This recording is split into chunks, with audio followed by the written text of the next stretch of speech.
Assalamualaikum warahmatullahi wabarakatuh. Saudara seiman yang selalu dalam lindungan Allah Subhanahu wa Ta'ala. Alhamdulillah kita masih berjumpa di channel ini. Doa dan harapan saya, semoga saudara yang menonton video ini selalu diberikan kesehatan, dipanjangkan umurnya, dilapangkan rezekinya, dan dikabulkan segala hajatnya. Amin amin amin ya robbal alamin. Di era globalisasi, anak-anak kita semakin sering berinteraksi dengan orang-orang dari berbagai latar belakang, termasuk agama. Hal ini dapat terjadi di sekolah, tempat tinggal, atau komunitas lainnya. Saat hari raya tiba, tidak jarang mereka saling berbagi kebahagiaan. Salah satunya dengan saling memberi hadiah. Sementara itu, di sisi lain, anak-anak seringkali memiliki keingintahuan yang tinggi dan bertanya tentang hal-hal yang mungkin tidak selalu mudah dijawab. Salah satu pertanyaan yang mungkin muncul dari anak-anak, terutama jika mereka memiliki teman non-muslim di sekolah atau tetangga, tentang menerima hadiah Natal. Lalu, bagaimana sikap kita sebagai orang tua muslim jika anak kita menerima hadiah Natal, misalnya? Atau bagaimana sikap orang tua ketika anaknya bertanya, bolehkah menerima hadiah Natal dari temannya yang non-muslim? Terlebih dahulu, penting untuk memberikan pemahaman pada anak bahwa agama dan keyakinan di atas dunia ini sangat beragam. Untuk itu, mengajarkan anak-anak untuk menghormati perbedaan adalah kunci dalam mendidik mereka tentang toleransi dan penghargaan terhadap keragaman. Nah, berikut adalah beberapa jawaban dan cara menjelaskan kepada anak tentang menerima hadiah Natal dari non-muslim. 1. Ajarkan untuk memahami keragaman dalam keyakinan. Setiap orang memiliki keyakinan agama yang berbeda. Jelaskan bahwa teman atau anggota keluarga yang merayakan Natal memiliki cara beribadah yang berbeda, dan itu adalah hal yang wajar.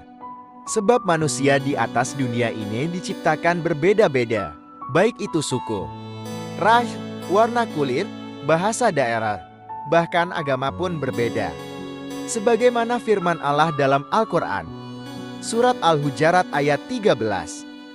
Wahai manusia, sesungguhnya kami telah menciptakan kamu dari seorang laki-laki dan perempuan, kemudian kami menjadikan kamu berbangsa-bangsa dan bersuku-suku, agar kamu saling mengenal. Sesungguhnya yang paling mulia di antara kamu di sisi Allah adalah orang yang paling bertakwa. Sesungguhnya Allah Maha Mengetahui lagi Maha Teliti. Profesor Quraish Shihab dalam kitab Tafsir Al-Misbah menegaskan bahwa Allah menciptakan manusia dengan tujuan agar mereka saling mengenal dan saling menolong. Dengan adanya perbedaan-perbedaan tersebut, manusia akan saling mengenal dan belajar dari satu sama lain.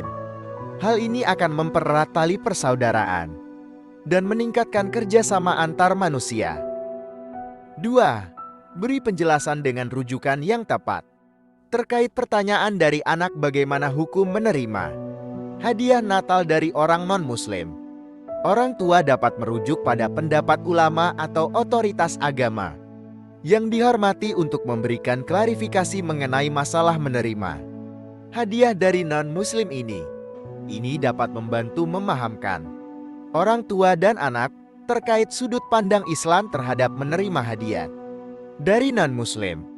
Misalnya, orang tua bisa mengutip pendapat dari Imam Nawawi dalam kitab Raudhah at-Talibin bahwa seorang muslim boleh menerima hadiah dari non-muslim. Dengan kata lain, menurut Imam Nawawi, menerima hadiah dari seseorang yang bukan muslim adalah sesuatu yang diperbolehkan dalam Islam. Sesungguhnya boleh menerima hadiah dari orang non-muslim.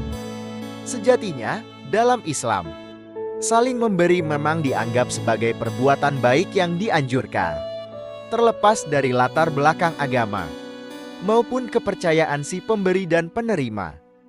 Hal ini selaras dengan ajaran Islam yang menekankan pentingnya kebaikan dan kedermawanan kepada sesama.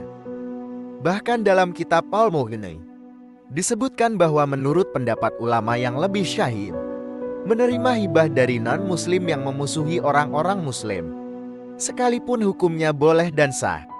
Begitu pula dalam menerima hibah dari non-muslim yang hidup damai dengan orang-orang muslim tentu dianggap sah dan diperbolehkan. 3. Jelaskan pentingnya berbuat baik dengan sesama. Orang tua juga bisa menjelaskan bahwa Allah membolehkan berinteraksi dan berbuat baik pada non-muslim. Hal ini sebagaimana dijelaskan dalam ayat dari Al-Quran, yaitu surat Al-Mumtahanah ayat 8. Allah tidak melarang kamu berbuat baik dan berlaku adil terhadap orang-orang yang tidak memerangimu dalam urusan agama dan tidak mengusir kamu dari kampung halamanmu. Sesungguhnya Allah mencintai orang-orang yang berlaku adil. Ayat ini menunjukkan bahwa Allah menganjurkan umat Islam untuk berbuat baik kepada orang lain, bahkan jika orang tersebut bukan seorang muslim. Poin utama yang disorot adalah pentingnya berbuat baik kepada sesama manusia, yang merupakan kewajiban yang harus dilaksanakan oleh setiap umat Islam. Dengan kata lain, ayat ini menekankan nilai-nilai kebaikan, keadilan, dan kasih sayang yang seharusnya menjadi bagian dari prinsip-prinsip hidup umat Islam. Menurut Imam Baghawi dalam kitab Tafsir Al-Baghawi, bahwa dalam ajaran Islam, Allah tidak melarang umat muslim untuk berbuat baik dan berlaku adil terhadap non-muslim. Syaratnya adalah asalkan non-muslim tersebut tidak memerangi umat Islam dan tidak mengusir umat Islam dari negeri tempat tinggalnya.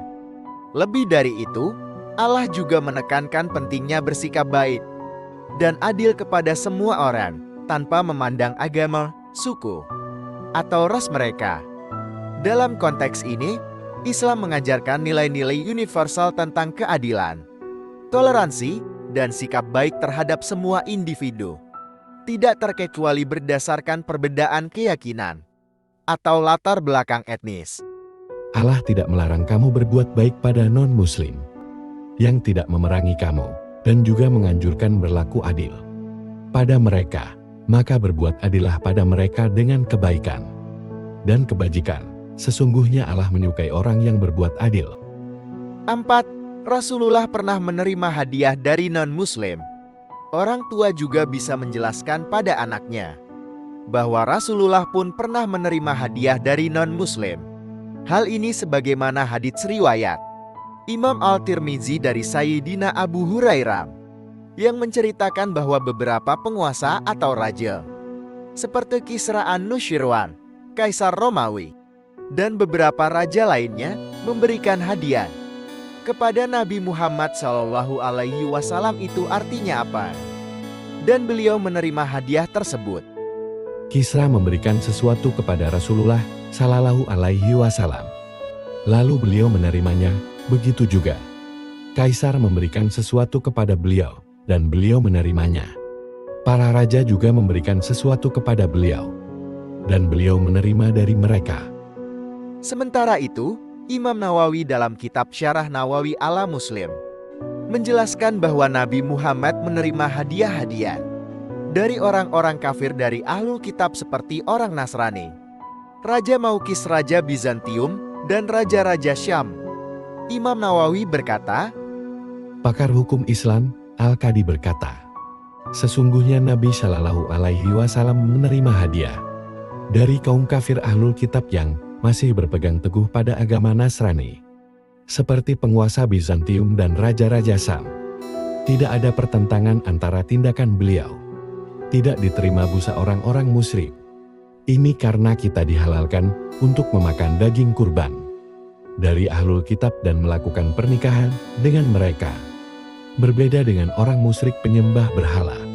Dan beliau juga mengatakan, Nabi menerima hadiah dari orang yang mengharapkan masuk Islamnya dan mendekatkannya untuk kepentingan yang diharapkan bagi umat Islam dan memberikan imbalan kepada beberapa dari mereka. Ini menunjukkan bahwa Rasulullah Shallallahu Alaihi Wasallam menerima hadiah dari penguasa-penguasa non-muslim sebagai bentuk hubungan diplomatik dan untuk memperkuat ikatan antara umat Islam dan penguasa-penguasa di luar wilayah Islam. Penerimaan hadiah ini juga mencerminkan sikap toleransi dan perdamaian yang dianut oleh Rasulullah Shallallahu Alaihi Wasallam dalam menyebarkan ajaran Islam. Demikian yang bisa saya sampaikan. Semoga bermanfaat bagi kita semua. Wassalamualaikum warahmatullahi wabarakatuh.